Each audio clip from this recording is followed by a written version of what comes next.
Hey guys, it's Anthony Bandiero here, attorney and senior legal instructor with Blue to Gold Law Enforcement Training, bringing you another roadside chat from San Antonio, Texas. All right, here's the question. The question is, officers got a call for service.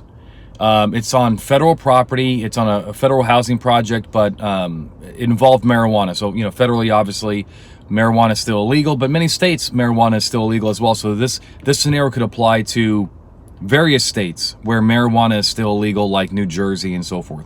All right, so the call is that there were several people loitering in the lobby, smoking marijuana.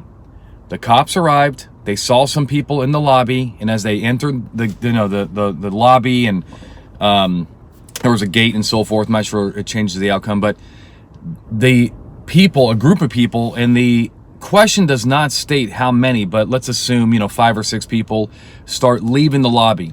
Now the officers do smell the odor of marijuana coming from the lobby, and they're associating it with this group of people. And the question is, can we now stop and search the people for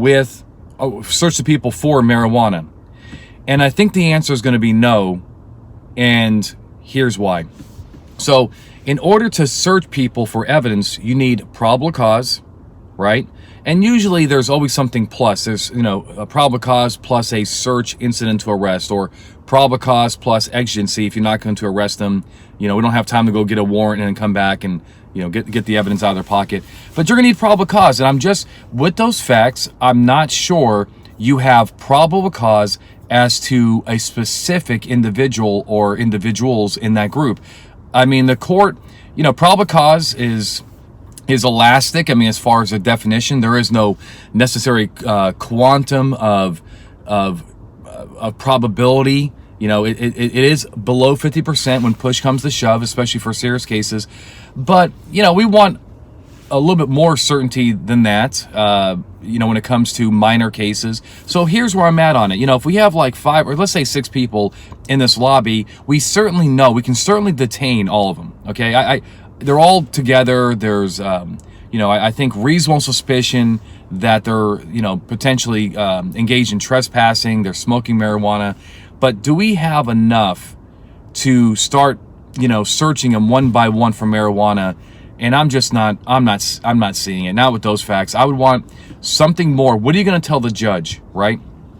Something more to say, Judge, I think that this person is the one who has evidence on him, or that person, was that person acting abnormally nervous, being deceptive, evasive, something in their pocket consistent with a bag of marijuana and so forth, not just simply hanging out potentially with people who are marijuana smokers. So, and one more thing, okay, let's be honest, okay, let's have an honest conversation.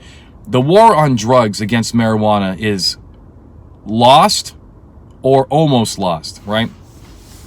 You got to consider this stuff too, because when I teach, search and seizure, I do share with my cops that, pick your battles when it comes to making case law. The courts push back on officers doing invasive searches and so forth for minor crimes. I mean, not to say you can't do it. I'm not saying that, but I'm just saying that, pick your battles. I mean, marijuana possession in 2020 is not a serious crime in any state. I mean, it's just not in the eyes of the courts. So they're going to want you to use good judgment here. And just keep that in mind. If you look at some of the older case law from 1970s, 80s, they seem to overwhelmingly support officers' actions with these marijuana searches.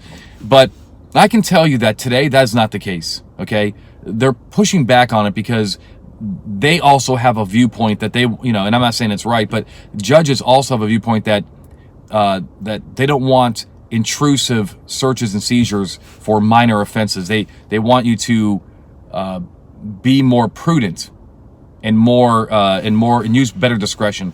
So take it for what it's worth. I think you know where I'm coming from on that. Whether you agree or not, I'm sharing with you just the viewpoint from the court and from what I see. All right, look, it's a good question. I wish the answer was a little more clearer, but I probably need way more facts and, again, specifics about why a particular person has drugs on them before we move to the next step, which is searching. Hope it helps. Keep the questions coming, and until next time, stay safe. When it comes to legal training, we're the gold standard. Visit bluetogold.com or call 888-579-7796 today to purchase the Search and Seizure Survival Guide, register for a class, or learn how to bring our search and seizure training to your agency.